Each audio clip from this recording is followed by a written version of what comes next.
Well, Cosatu will today hold its 7th Central Committee meeting, which will be a 4-day event. The meeting will be held under the theme Deepen the Back to Basics campaign, Consolidate the struggle for the NDR and Advance the struggle for socialism. The meeting is meant to assess progress made on the implementation of resolutions of the 13th National Congress. President Cyril Ramaphosa will also give a keynote address. We're now joined by the General Secretary of Cosatu, Bheki Ntshalintshali. He will be telling us of what we could be expected this morning. Mr. Ntshalintshali, a very good morning to you. Thank you so much for joining us. A highly anticipated meeting, I would assume. So what can we expect this morning? Thank you very much and good morning to all. As you have indicated, this meeting is going to be assessing the progress that we have made since our last Central Committee 3 years ago. Sorry for that. We'll be receiving reports. Our reports are fold. Political assessment of the international balances of forces, of course, looking to the organizational and the socio-economic. I think the issue of jobs will be center stage, the issues of COVID-19 vaccination, particularly the debates about the mandatory vaccination, but also the question of jobs is going to be one of the key issues that we're going to discuss. So it's about assessment and be able to map a way forward.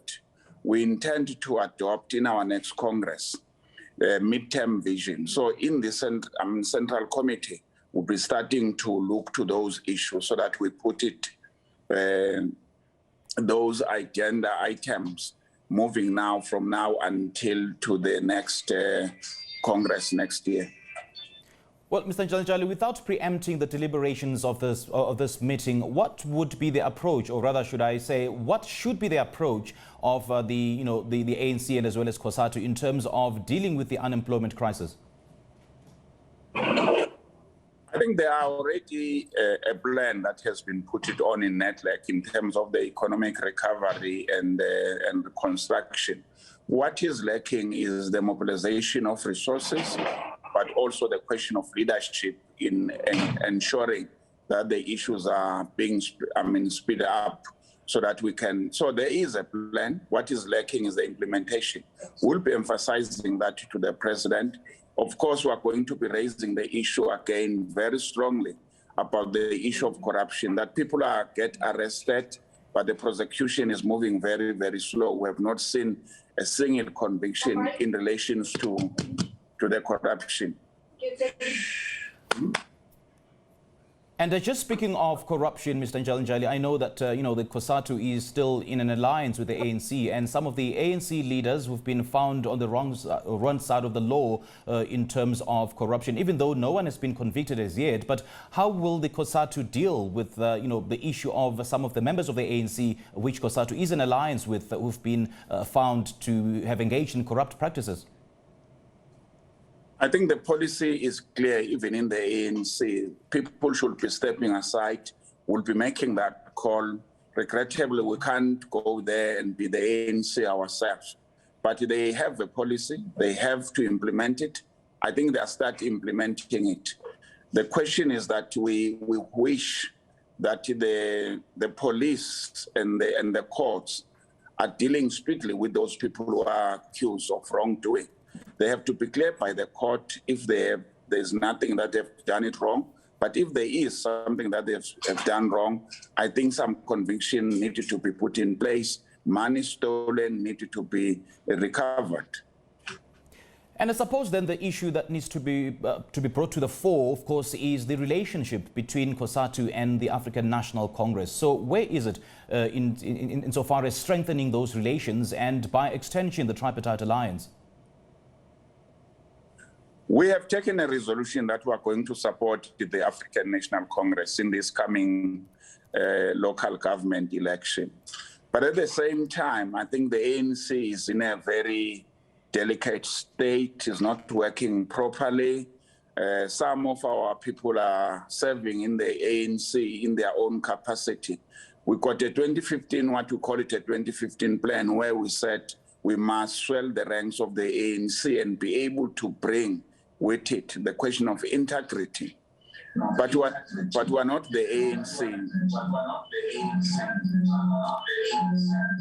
We need to be moving very, very strongly and urge the ANC. They're going to be a part of this meeting and the party.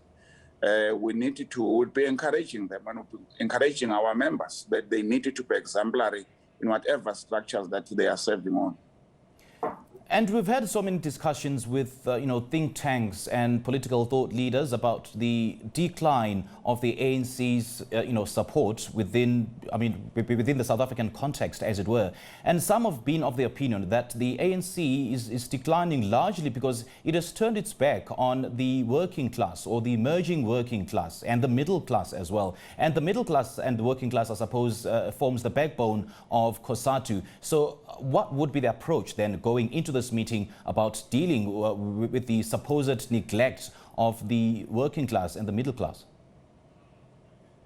I think they need to go back to the basics. They need to put the ear on the ground. They need not to only go to this community during the election. Our view is that the leadership of the ANC should be going to the structures every time, not when there are election. Problems with the community are there. People are complaining about service delivery. That's the mandate of the African National Congress. They need to go back to the basics. They need to be paying attention to the cries of our people. They need to be creating jobs. That's what we hope they will. That's what we hope they will be doing. Sorry for the noise on the background. No worries, Mr. Ntshalintshali. All right, we have to leave it there. And thank you so much for your time. We do appreciate it. Thank you very much. That is Bheki Ntshalintshali, the General Secretary of Cosatu, ahead of its meetings, Congress with the ANC. Now, applications for special votes will open today following the last voter registration weekend ahead of the local government elections. Thousands of new registrations were captured over the weekend. SABC reporters visited urban and the rural areas across the country, and we'll give you details of that story in a moment. But for now, let's take a quick break. We'll be back shortly.